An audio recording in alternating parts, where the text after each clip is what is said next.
Oke Mas Bos, Assalamualaikum warahmatullahi wabarakatuh.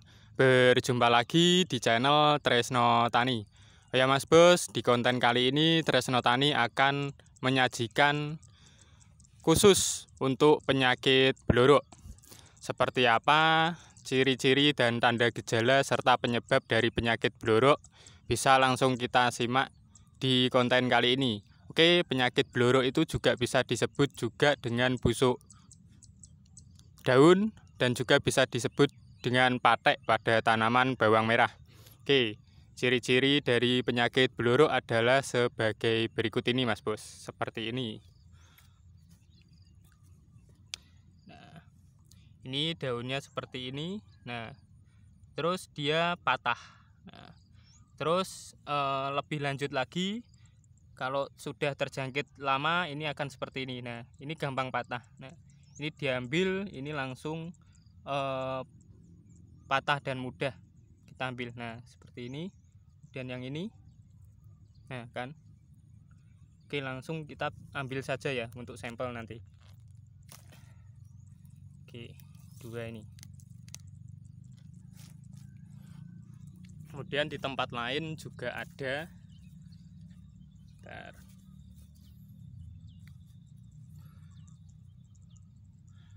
Yang mana ini tadi? Nah, seperti ini.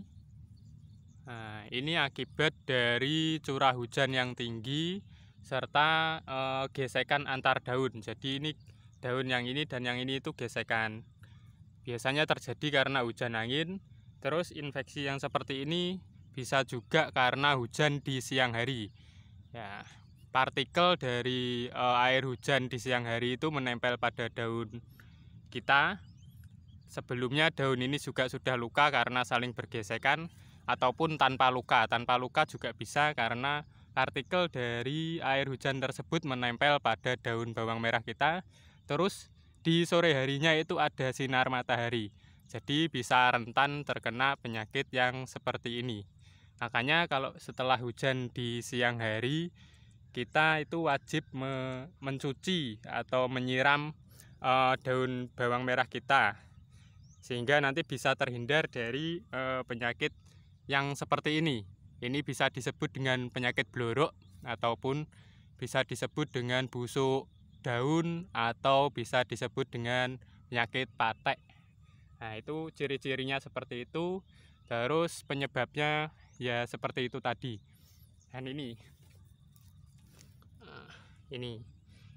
kalau lama kelamaan dia kan akan patah seperti ini. Nah, dan ini bisa menginfeksi tanaman daun yang lainnya dan juga tanaman yang lainnya.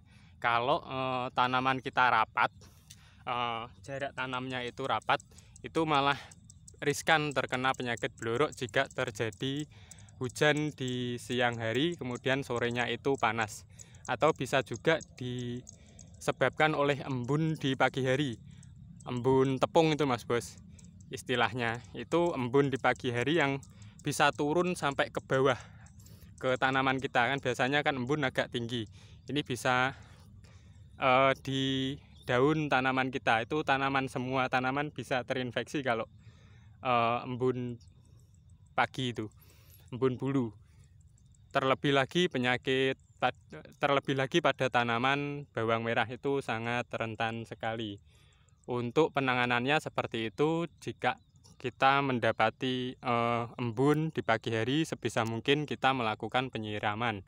Kemudian di saat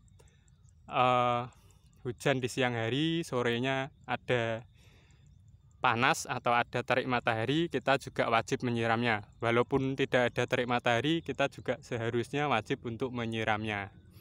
Kemudian di saat melakukan penyiangan itu matun itu Mas Bos, itu jangan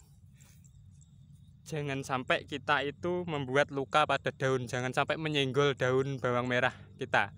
Sebisa mungkin kurangi sentuhan atau goresan pada daun bawang merah kita. Soalnya apa? Kalau terjadi luka terus ada hujan, itu resikonya seperti ini. Dan ini kenapa terjadi di tanaman Tresno Tani? Ya karena ini kan habis dipanen. Habis panen otomatis kan yang sini kan diambil, kemudian yang sini juga diambil, yang ini juga diambil. dia kan terkena gesekan. Nah, makanya ini daunnya ada yang patah-patah ini. Ini patahnya bukan karena blorok dulu, tapi karena emang sebelumnya sudah terkena goresan atau senggolan dari tangan pemanen, sehingga goresan tersebut menimbulkan luka. Nah, luka tersebut akhirnya terinfeksi oleh air hujan hingga akhirnya jadi yang seperti ini. Makanya kalau melakukan penyiangan kita juga harus hati-hati, jangan sampai membuat luka pada daun bawang merah kita, karena efeknya bisa seperti ini. Nah, ini Mas Bos, ini juga contohnya. Oke, nah ini mohon maaf, ini ada sinar matahari jadi fokusnya kurang. Oke, langsung saja kita ambil aja ya buat sampel ya. Oke, kita berjalan ke mana? Berjalan ke Gubuk Asmoro.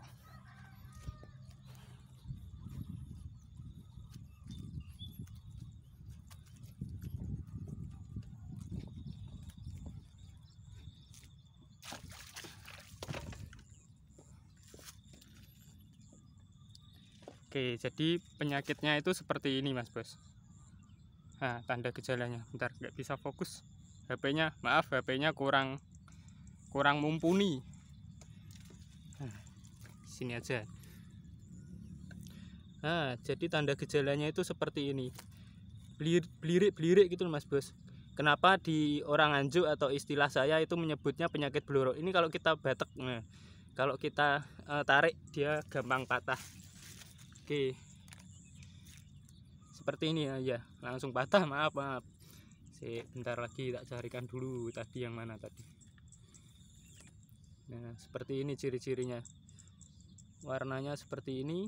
Nah, yang ini itu terkena efek dari goresan sebelumnya dan juga air infeksi dari air hujan di siang hari. Itu seperti ini, bisa mengakibatkan seperti ini.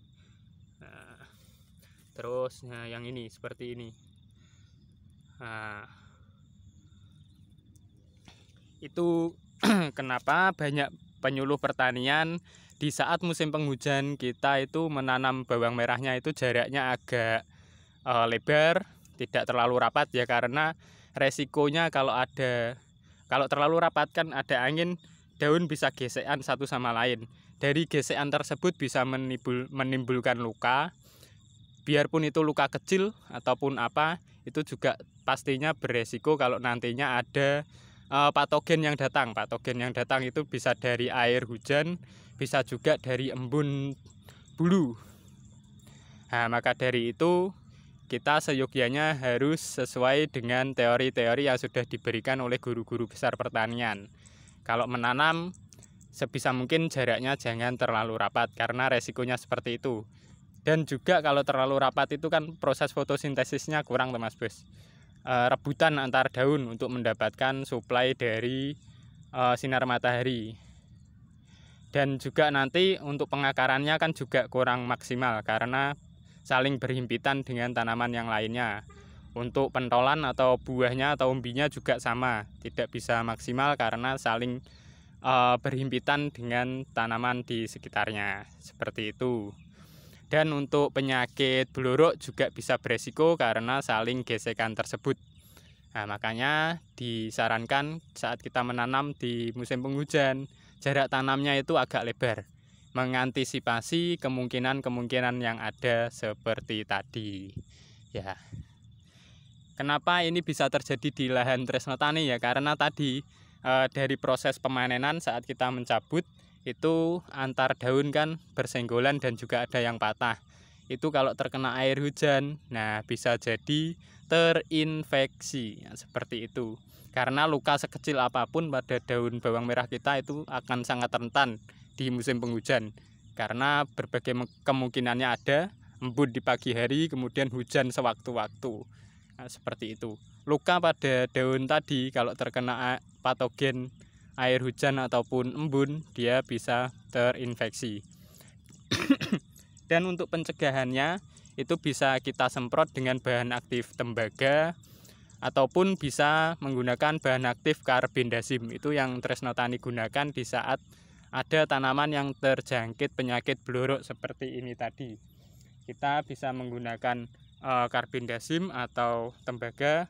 Itu tujuannya nanti bukan untuk mengobati tapi mencegah biar tidak menular ke daun yang lainnya atau tanaman yang lainnya. Jadi nanti obat tersebut itu berfokus di sini. Nah, ini nanti kering, dia akhirnya patah, tapi dia tidak akan menginfeksi yang lain karena yang lain sudah terproteksi dengan karbindasim atau bahan aktif tembaga tersebut.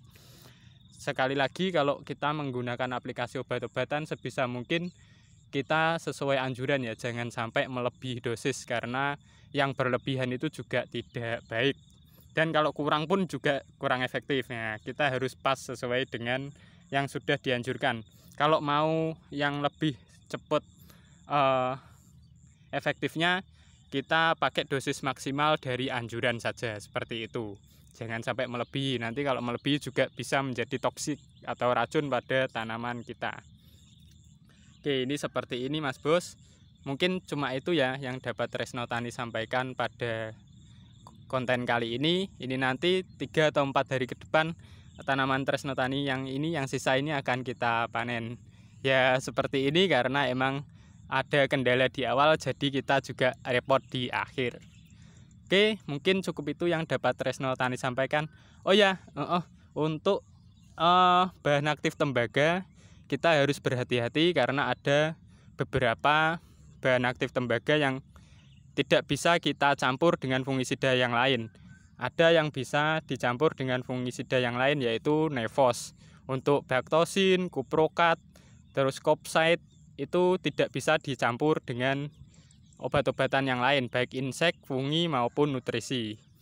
Kalau Nevos itu bisa dioplos dengan fungisida yang lainnya. Ya, seperti itu. Dan bahan aktif tembaga itu efeknya di daun itu bisa kuning, di pucuknya kuning. Akan tetapi alangkah baiknya tetap digunakan daripada tidak, karena infeksi blorok atau busuk daun itu lebih cepat daripada efek daun pucuk kuning pada tanaman kita setelah penyepraian bahan aktif tembaga. Jadi kita harus bijak dalam menyikapi saat tanaman kita terkena penyakit blorok. Kita harus segera mengobati apapun itu resikonya, karena resikonya itu dampaknya lebih kecil daripada resiko penyakit dari resiko penyebaran penyakit tersebut. Oke, mungkin cukup itu yang dapat Tresno Tani sampaikan. Untuk penggunaan aplikasi bahan aktif tembaga sebisa mungkin dibaca dulu aturan pakainya, atau bisa kita browsing ke Google atau juga bisa browsing dulu ke channel-channel YouTube yang menyajikan merek dagang yang berbahan aktif tembaga supaya nanti tidak salah aplikasi Mas Bos. Untuk Tresno Tani biasanya Tresno Tani itu menggunakan Bactosin itu tunggal, kemudian memakai juga karbindasim. Kalau karbindasim biasanya Tresno Tani mengoplos dengan fungisida yang lainnya untuk pencegahan. Untuk pengobatannya Tresno Tani biasanya langsung menggunakan bahan aktif tembaga tunggal, biasanya menggunakan Bactosin. Oke, mungkin itu saja yang dapat Tresno Tani sampaikan. Kurang lebihnya mohon maaf kalau Tresno Tani banyak ngomong dan juga mungkin banyak kata-kata atau kalimat yang kurang berfaedah atau kurang bermanfaat. Akhirul kalam, wassalamualaikum warahmatullahi wabarakatuh.